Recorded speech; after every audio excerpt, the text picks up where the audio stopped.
The Galactic Council had ruled for 10,000 years, their tower of crystal and light stretching into the void above Nexus Prime. Every species that had ever reached for the stars eventually found themselves here, kneeling before the 7 seats begging for membership, for protection, for the privilege of existing under the Council's watchful eye. Every species except one, humanity, had never knelt. They had never begged. And when the Council finally pushed too far, they did something no civilization in recorded history had ever done. They simply left. No grand speeches. No declarations of war. No threats or ultimatums. One day, every human ship vanished from Council space. Every human diplomat disappeared from their posts. Every human colony went dark. The Council thought it was a negotiation tactic, a bluff, a momentary tantrum from an upstart species that would come crawling back within cycles. They were wrong. And now, as the first wave of void hunters tears through the outer systems and the Council's perfect order crumbles like sand, they're beginning to understand a terrible truth. Humanity wasn't just another member species seeking protection. They were the protection. And without them, the galaxy is about to remember why it needed protecting in the first place.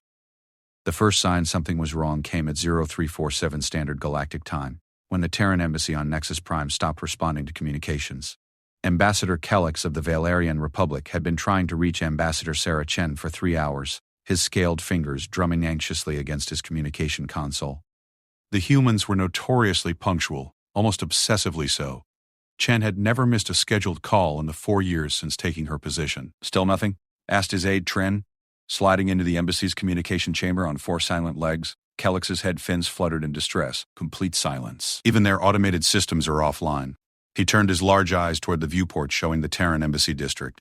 The buildings looked normal enough, but there was something unsettling about their stillness. No shuttles coming or going. No humans walking the covered bridges between structures. Perhaps they're having technical difficulties? The humans? Kellex's translator crackled with what sounded like bitter amusement. They maintained quantum entanglement communicators during the siege of Kepler Station while half their ship was venting atmosphere. Technical difficulties don't silence humans, Tren. Something else does. Across the sprawling city world of Nexus Prime, similar scenes were playing out in embassy districts, trade centers, and administrative buildings. The Zephyrian trade minister stared at empty berths where human cargo vessels should have been loading exotic matter shipments. The Crystalline Collective's researchers found their joint laboratories with human partners completely abandoned, experiments left half-finished, data cores wiped clean. High Counselor Voss received the first official reports as she settled into her meditation pool, the bioluminescent waters shifting from pale blue to deep amber as her stress levels rose. Her assistant, a nervous Quillen named Jex, hovered at the pool's edge with a data pad clutched in his small claws. "Speak," Voss commanded, her massive form barely creating ripples as she turned. "The humans appear to have left, High Counselor." Voss's 4 eyes fixed on him with the intensity of focused laser arrays. "Left? What do you mean, left?" "All of them, High Counselor. Every human facility on Nexus Prime is empty. Their embassies, their trade offices, their research stations. The residential districts that housed human families are completely vacant. Even their pets are gone." The water in Voss's pool shifted to a dangerous red. In her 600 years of life, spanning 2 centuries as High Counselor, she had never heard of anything like this. "Have you confirmed this with long-range sensors?" "We tried, High Counselor." "That's where it gets stranger." Jex's voice dropped to barely above a whisper. "We cannot locate any human vessels in Council space. At all. Our deep space monitoring stations report the same thing across all 7 sectors. It's as if they simply vanished." Voss rose from her pool, water cascading from her chitinous frame. At 3 meters tall and weighing nearly half a ton, her movement caused the chamber to shake slightly. "Impossible. There are over 47 billion humans across Council space. Entire worlds, with human populations. You cannot hide 47 billion individuals. That's just it, High Counselor. We checked every human colony world in Council space is reporting the same thing. Empty. Not destroyed, not attacked. Just empty. As if the populations packed up everything they could carry and left in the night. The implications hit Voss like a plasma burst to the chest. Humanity represented nearly 12% of the Council's military strength, 15% of its industrial capacity, and over 20% of its technological innovation. They were integral to dozens of critical defense projects, hundreds of trade agreements, and countless research initiatives. "Get me Counselor Thex immediately," she ordered. Within minutes, the 6 other High Counselors had assembled in the emergency session chamber. The holographic projections of her colleagues flickered to life around the curved table, each showing varying degrees of confusion and concern.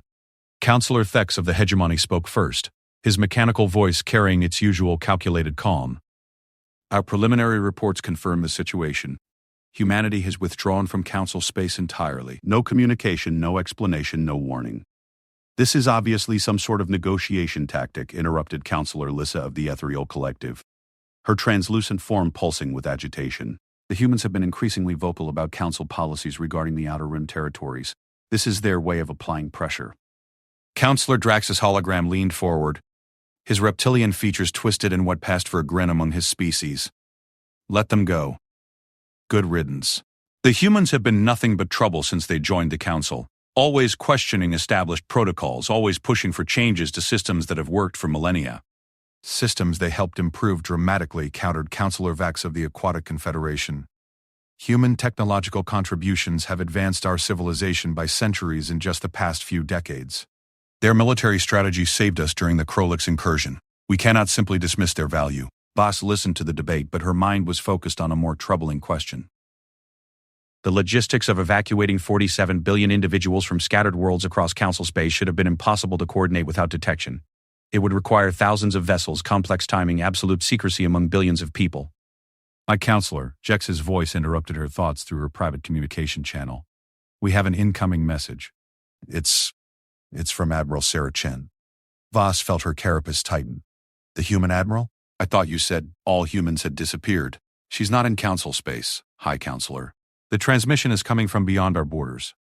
Far beyond. The debate around the table fell silent as Voss announced the incoming communication. The center holographic projector activated, displaying the calm, weathered face of Admiral Chen. She wore her standard Terra Defense Force uniform, but something was different. The Council insignia that should have been on her collar was gone, replaced by a symbol none of them recognized. Greetings, counselors, Chen said, her voice carrying none of its usual diplomatic warmth. I imagine you have questions. Admiral Chen, Voss began carefully.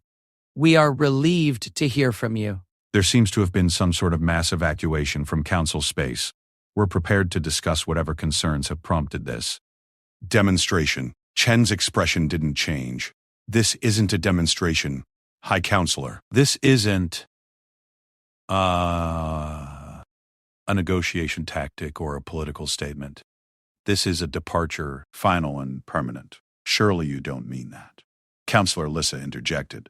Humanity has been part of the Council for nearly a century. We built so much together. You've built, Chen corrected. We've been permitted to contribute under your guidance, following your rules, accepting your limitations. That arrangement no longer serves our interests. Counselor Drax's image leaned forward aggressively. You cannot simply leave the Council. There are treaties, obligations, defense pacts. You're bound by law to... Whose law? Chen's interruption was sharp. Council law applies to Council members. We are no longer members. We never formally joined your organization through conquest or surrender. We joined through mutual agreement. That agreement is now terminated. The silence that followed was deafening. In 10,000 years of Council history, no member species had ever withdrawn.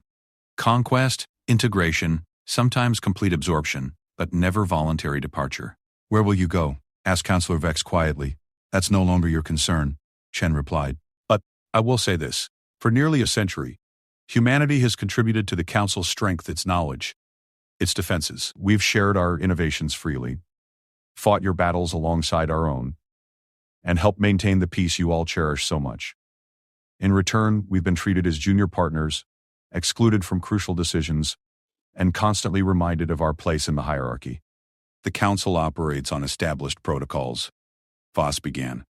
Protocols that ensure the same 7 species maintain control while everyone else plays supporting roles. Chen finished. We understand. That's your choice to make. But it's not ours anymore. Counselor Thex's mechanical voice carried a hint of something that might have been concern. Admiral, you must understand the implications of this action. The withdrawal of human military forces alone creates significant gaps in our defensive perimeter. The Outer Rim worlds are particularly vulnerable to the Void Hunters, Chen completed. Yes, we are aware. We've been tracking their movements for months. They're massing beyond the galactic barrier, probably planning another incursion within the next standard year. The admission sent a chill through the chamber. The Void Hunters were the Council's greatest nightmare, extra-dimensional entities that had devastated the galaxy twice in recorded history.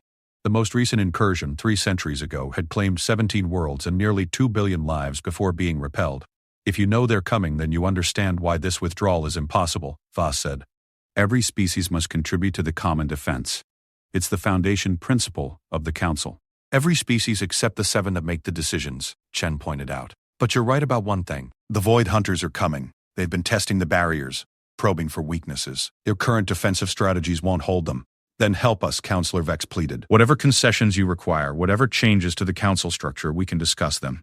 Chen was quiet for a long moment, and when she spoke again, her voice carried a weight that made several of the counselors shift uncomfortably. 3 months ago, humanity presented the Council with intelligence regarding Void Hunter activity. Detailed reports, sensor readings, tactical assessments. We requested an emergency session to address the threat. Do you remember the response? Voss felt her water shift to an uncomfortable purple. She remembered. We were told, Chen continued, that the Outer Rim monitoring stations had shown no unusual activity, that human sensors were likely detecting natural phenomena or equipment malfunctions. That the Council's 1,000-year-old detection network was more reliable than our 20-year-old quantum sensor arrays. We were told to submit our data through proper channels for evaluation by the Defense Committee. Standard procedure, Counselor Drax began. Standard procedure that would have taken 6 months minimum for review. Chen cut him off. 6 months we don't have.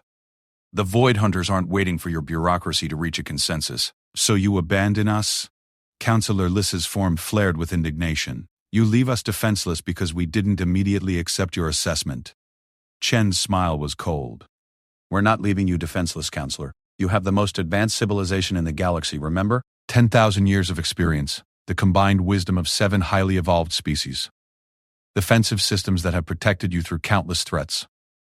You've told us repeatedly that human contributions, while appreciated, are hardly essential to the Council's strength.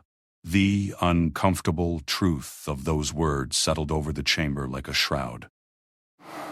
For decades, human innovations and military prowess had been downplayed by Council leadership, dismissed as useful but not crucial, valuable but not irreplaceable. What do you want from us? Voss asked finally. Nothing, Chen replied simply. Absolutely nothing. We're done wanting things from the Council, done requesting permission to act on obvious threats, done accepting secondary status in an organization we help protect. Humanity is going its own way. And when the Void Hunters come? Counselor Thex asked. Chen's image flickered as the transmission began to fade. When they come, you'll handle them the same way you handled everything for the first 9,000 years of the Council's existence. Without us. The communication ended, leaving 7 of the most powerful beings in the galaxy staring at an empty holographic projector. Outside the chamber's windows, Nexus Prime continued its ancient rotation, its billions of inhabitants unaware that their universe had just fundamentally changed. In the silence that followed, none of them noticed the first long-range sensor alert flickering to life on a distant monitoring station. A small probe, barely registering on their sensors, had just crossed the galactic barrier. The Void Hunters had begun their final approach, 3 weeks after humanity's silent departure. The first real consequences began to manifest across Council space, like a slow-spreading plague of chaos. Commander Yizak of the Valerian Defense Fleet found himself staring at tactical displays that made no sense. His flagship, the Luminous Dawn, hung in orbit above the mining colony of Zarian 7, watching helplessly as automated defense platforms powered down one by one. "Commander," his tactical officer called out, her voice tight with frustration. "The quantum mesh generators are failing across the entire grid. Without human technicians to maintain the neural link interfaces, the platforms can't coordinate their firing solutions." Yizak's fins drooped. The quantum mesh defense system had been a joint human council development, hailed as the most sophisticated planetary protection network ever created. Thousands of small platforms working in perfect harmony, sharing targeting data instantaneously, creating an impenetrable shield around critical worlds. Now those platforms hung in space like expensive decorations. "Can our engineers compensate?" he asked, though he already knew the answer. "Negative, sir. The integration protocols are written in human quantum programming languages. We can understand the basic structure, but the fine-tuning requires human neural patterns to interface properly with the mesh matrix." On the planet below, similar failures were cascading through every system that had benefited from human technological integration. Atmospheric processors that had been running flawlessly for decades began producing harmful gases instead of breathable air. Transportation networks that relied on human-designed AI coordination systems ground to a halt as the artificial minds struggled with decision trees they couldn't properly parse without their human counterparts. The mining operation itself, which had been producing rare elements crucial to Council shipbuilding, sat completely silent. Human engineers had redesigned the extraction process to be 30% more efficient and 90% safer than traditional methods. This, without them, the Valerian workers could operate the machinery but not optimize it, troubleshoot it, or adapt it to changing geological conditions. Zeki set turned to his communication officer. Get me high command. Priority Alpha. The response came faster than expected. General Tok's weathered face appeared on the main screen, his expression grim. Behind him, Izak could see the controlled chaos of the Valerian war room, with officers moving between stations with the urgent energy of people trying to solve impossible problems. Commander, Thok began without preamble. I assume you're calling about the defense grid failures. Zirian 7th is completely vulnerable. If we can't restore the quantum mesh, we'll need to position conventional defenses, but our current fleet strength won't be sufficient to protect all the mining operations in this sector. Thok's expression darkened further. It's worse than you know, Commander. We're seeing similar failures across 17 systems. Industrial output has dropped 40% in the past 3 weeks. Our quantum communication networks are degrading without human maintenance protocols. Even our ship manufacturing has slowed because so many of our vessels incorporate human-designed components. The magnitude of the crisis began to settle over Uzak like a heavy blanket. How did we become so dependent on them without realizing it because they made it look easy? Folk replied bitterly. For 90 years, every time we encountered a technological bottleneck or efficiency problem, the humans would quietly solve it. Not with grand gestures or demands for recognition, just solutions, better ways to do things we'd been struggling with for centuries. And now, a new voice interrupted from off-screen. General, we have an urgent communication from the Crystalline Collective. Tok's face disappeared, replaced by the shifting geometric patterns that represented collective leader Zenth. The crystalline being's usual musical tones carried harsh, discordant notes. General Thok, Commander Uzak. Zenth acknowledged. We have a crisis developing in the Andorra sector. Our deep space monitoring station has detected anomalies. What kind of anomalies? Uzak asked, though something cold was already forming in his stomach. The display shifted to show sensor readings that made both military officers freeze. Distortion signatures, energy patterns that didn't match any known natural phenomena or council technology. Void hunters, Thok whispered. The signatures are consistent with historical records, Senthin confirmed. But there's something different about these readings. The energy patterns are stronger, more focused than previous incursions, and there are so many more of them. Yazak studied the data streams, his tactical training automatically calculating threat assessments and response protocols. What he saw made his heart sink. General, based on these readings, we're looking at an incursion force at least 10 times larger than anything in the historical records. 23 times larger, Zent corrected. And that's only what our sensors can detect through the dimensional barriers. The full scope of their forces remains unknown. General Thok was already moving, his image shaking as he walked rapidly through the command center. I need to convene an emergency military council. How long until they breach the barriers? Based on the energy buildup patterns, we estimate 72 standard hours, Zent replied. 3 days, Thok muttered. To organize a defense against the largest void hunter incursion in galactic history, with 40% of our military technology non-functional due to human withdrawal, and no human tactical expertise to guide our response, the communication ended, leaving Uzak alone with his crippled fleet and his growing sense of doom. He turned to his bridge crew, seeing his own fear reflected in their faces. Options? He asked quietly. His first officer, a young Valerian named Kess, pulled up tactical assessments on her workstation. Without the quantum mesh, we'll have to rely on conventional ship-based defenses. Even with full fleet deployment, we can maybe protect 30% of the critical worlds in our sector. And the other 70%? Kess's fins trembled. Evacuation would be the only option. But our transport capacity can only handle about half the populations. The math was brutal and simple. Billions would die. Meanwhile, in the council chambers on Nexus Prime, the 7 high counselors faced their own stark reality. Emergency sessions had been running continuously for 18 hours, as reports flooded in from across council space. The hegemony's industrial output has dropped 55%, Councillor Thex reported, his mechanical voice somehow managing to convey exhaustion. Human-designed manufacturing protocols accounted for more of our productivity than we realized.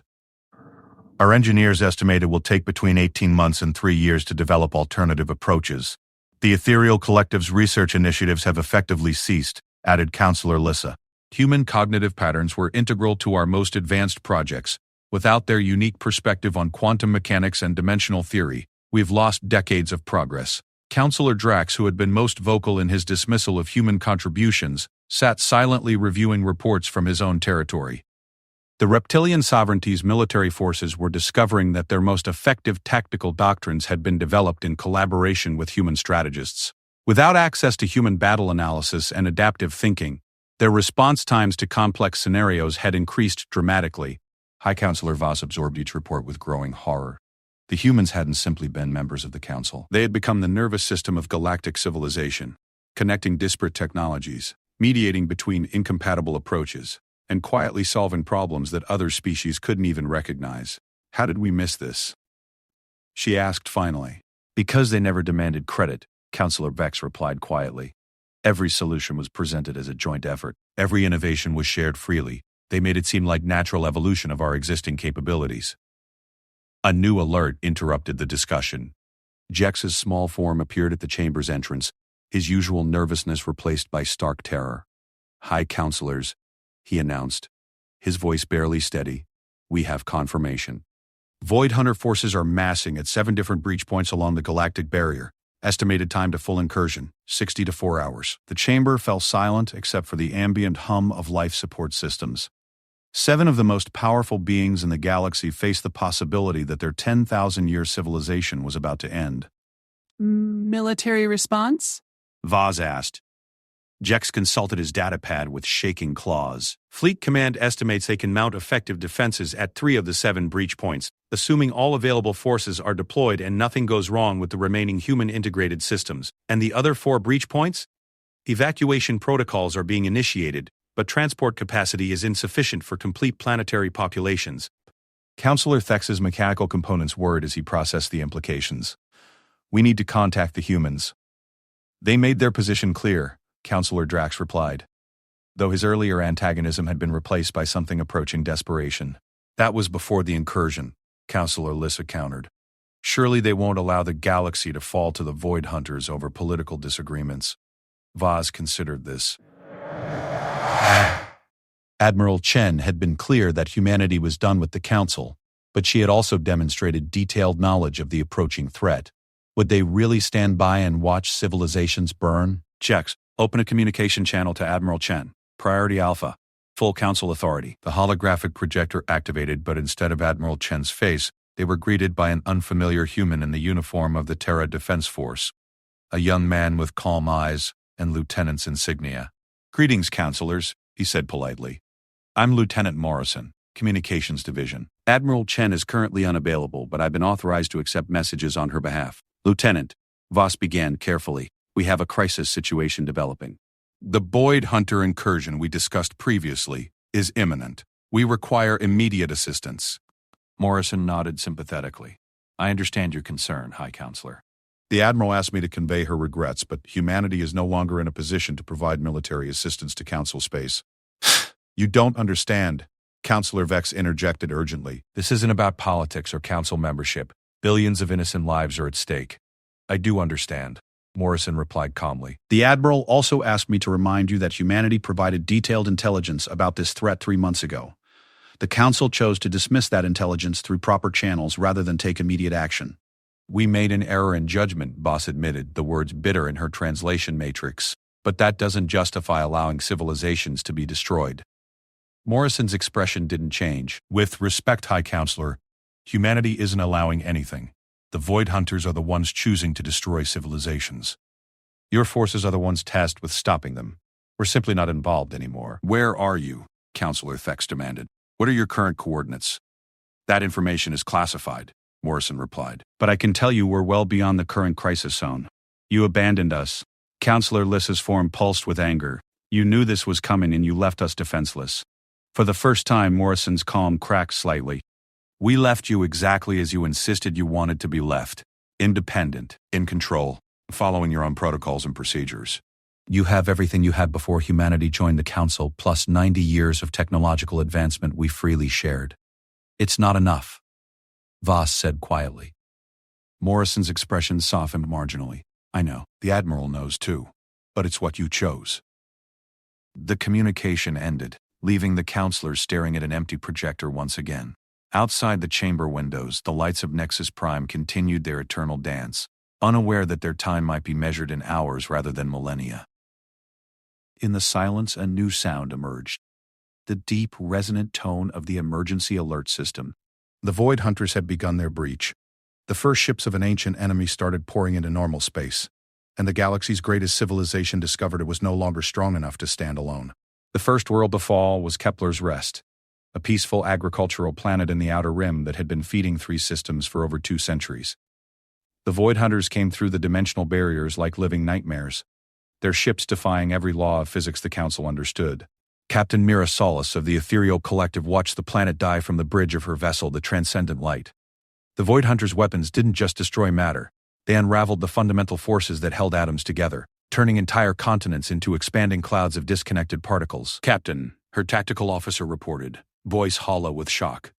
Planetary population, 0. Estimated time of consumption, bad. 14 minutes to erase 2 billion lives and reduce a world to cosmic dust. And this was just the beginning.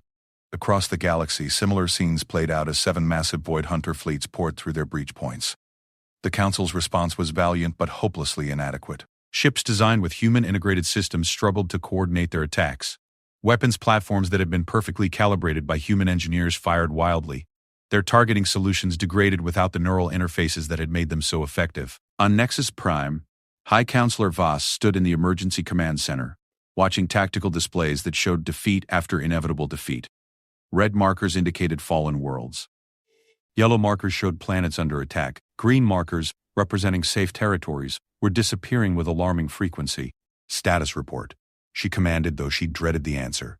General Thok's exhausted face appeared on the main screen. We've lost 12 worlds completely. 17 more are under direct assault. Our fleets they're fighting bravely, High Counselor, but we're outmatched. The Void Hunters have adapted their tactics. They're not just attacking randomly anymore. They're specifically targeting our defensive weak points. How could they know our weak points?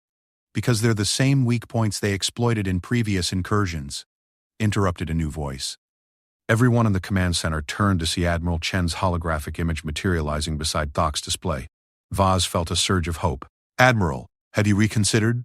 Chen's expression was grim but resolute. I'm here to offer information, not assistance. But you need to understand what you're really fighting. The tactical displays shifted, showing new data streams that were clearly from human sources.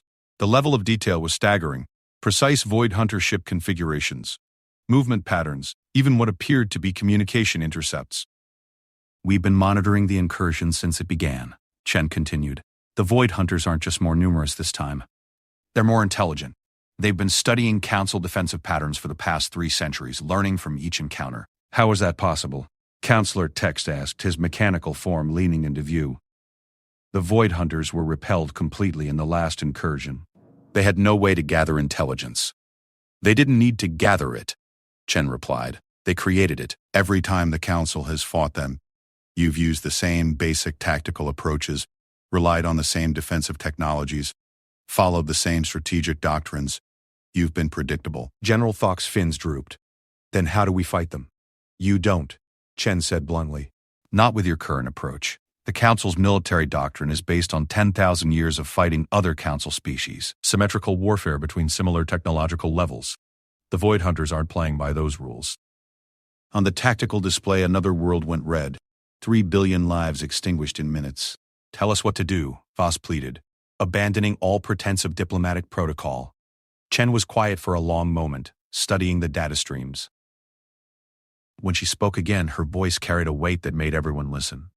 Humanity spent 90 years developing alternative tactics specifically for asymmetrical threats like the Void Hunters.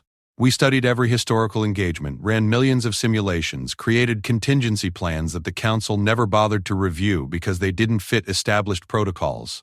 Show us, Tok demanded. I can't. Those plans require human ships, human tactical thinking, human ability to adapt in real time to unprecedented situations.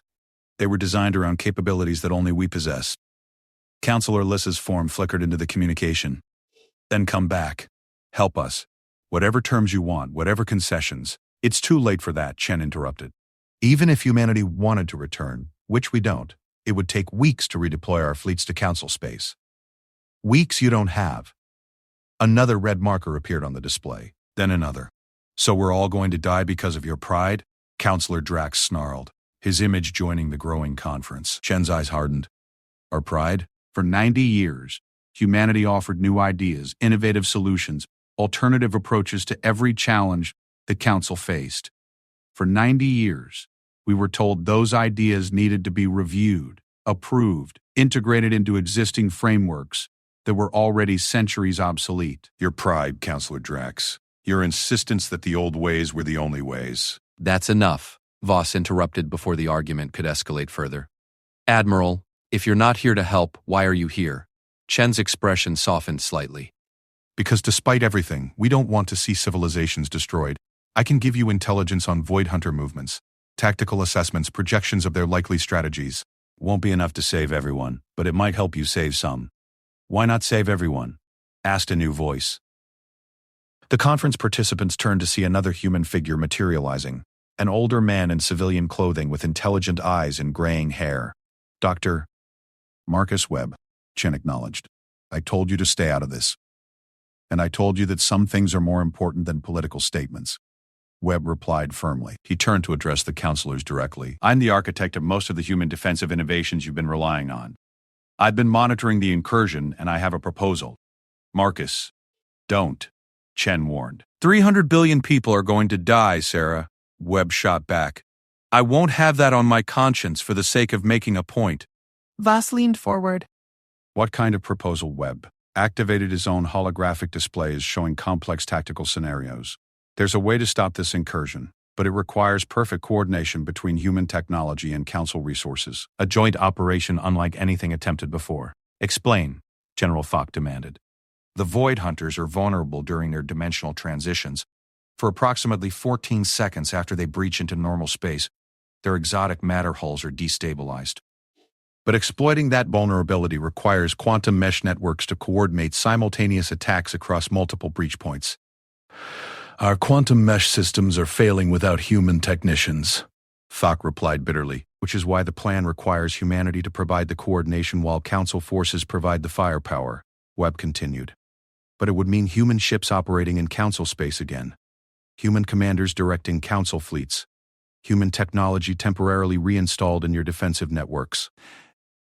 The implications hung in the air like a sword. To save their civilization, the council would have to accept complete dependence on the species they had dismissed. The cost? Voss asked quietly. Chen answered before Webb could speak. Total operational authority for human commanders during the operation. No council oversight. No approval processes. No questioning of tactical decisions. Either you trust us completely, or billions die. That's unacceptable, Counselor Drax stammered. The council can't surrender military command to an external power. Then don't, Chen replied coldly. Handle this yourselves. You have 41 hours before the Void Hunters reach the core worlds. Silence stretched across the communication network. On the tactical displays, more worlds winked out of existence. Each red marker represented not just strategic losses, but entire civilizations reduced to cosmic dust. I need to consult with the full council, Voss said finally. You have 20 minutes, Webb replied. After that, the window for coordinated deployment closes. The Void Hunters will be too spread out for the plan to work. The communication ended, leaving Voss alone with her tactical staff in the weight of an impossible decision. Outside the command center windows, Nexus Prime's endless cities sprawled toward the horizon, home to trillions of beings who had no idea their existence hung by a thread. 18 minutes later, the emergency session of the High Council reached its conclusion. The vote was 6-1, with only Counselor Drax dissenting. When the communication channel reopened, Webb and Chen were waiting. The council accepts your terms, Voss announced, the words like ashes in her translation matrix. Chen nodded curtly. Dr. Webb will coordinate the technical aspects. Admiral Torres will command the joint fleet operations. I'll handle strategic deployment. You'll see human ships entering council space within 3 hours. And after the crisis is resolved? Counselor Thax asked. After the crisis is resolved, humanity returns to our current position. Outside Council space, outside Council authority, outside Council concerns. Chen's voice carried absolute finality. This is a rescue operation, not a reconciliation. The next 36 hours became legend in galactic history, though most of the details remain classified for decades. Humanity's fleets seemed to materialize from nowhere, their ships bearing technologies that defied current understanding. Human commanders took control of Council vessels with a confidence that bordered on arrogance, implementing tactical maneuvers that violated every established doctrine. The battle itself was fought across 7 star systems simultaneously, with human quantum mesh networks orchestrating attacks that had to be timed to nanosecond precision. Council forces found themselves executing orders they didn't understand, following strategies that seemed to violate basic tactical sense, watching their human commanders make decisions that appeared suicidal. But it worked. One by one, the Void Hunter fleets were caught during their dimensional transitions and obliterated by coordinated strikes. Ships that had seemed invincible suddenly became vulnerable, their exotic matter hulls collapsing as conventional weapons found their targets at precisely the right moments. The last Void Hunter vessel was destroyed over the ruins of Kepler's Rest, its destruction visible across 3 star systems as a nova-bright flare of released energy. In the aftermath, as Council forces counted their losses and tried to comprehend what they had witnessed, the human fleets began their withdrawal as quietly as they had arrived. Admiral Chen's final communication to the Council was brief and to the point. The immediate threat has been neutralized. However, our analysis indicates this was a reconnaissance force. The main Void Hunter fleet remains beyond the galactic barriers, and they will return within 50 to 75 years with a better understanding of our defensive capabilities. What do we do? Voss asked, exhaustion making her words slur. That's up to you, Chen replied. Humanity has made its choice. We'll be ready when they return. Whether the Council will be ready is no longer our concern. The communication ended for the final time, leaving the 7 High Counselors alone with the ruins of their pride and the knowledge that they had been saved by the very people they had driven away. In the months that followed, as the Council struggled to rebuild and adapt, rumors began to spread through the Outer Rim territories. Stories of human colonies beyond the galactic edge, of technologies that seemed almost magical, of ships that could travel distances that should have been impossible. Some said humanity had found allies among species that had never contacted the Council. Others whispered that humans had developed capabilities that transcended normal understanding of physics and dimensional theory. All anyone knew for certain was that humanity had kept its promise. They had left Council space completely, vanished beyond the edge of known civilization, and taken with them not just their people but their knowledge, their innovations, and their protection. The galaxy was vast and full of wonders, but for the first time in 10,000 years, the Council faced it alone. And in the deep void between galaxies, something vast and patient began to stir. Analyzing new data, adapting ancient strategies, preparing for the day when it would return to finish what it had started. The Council had bought themselves time, with their pride intact, but humanity had taken their safety with them when they left. And somewhere beyond the reach of Council sensors, Admiral Chen stood on the bridge of a ship that defied every law of physics her former colleagues understood, watching stars that had never appeared in any Council chart, planning for a war that would determine the fate of not just one galaxy but all of them. The Council's choice had been made. Humanity's choice had been made.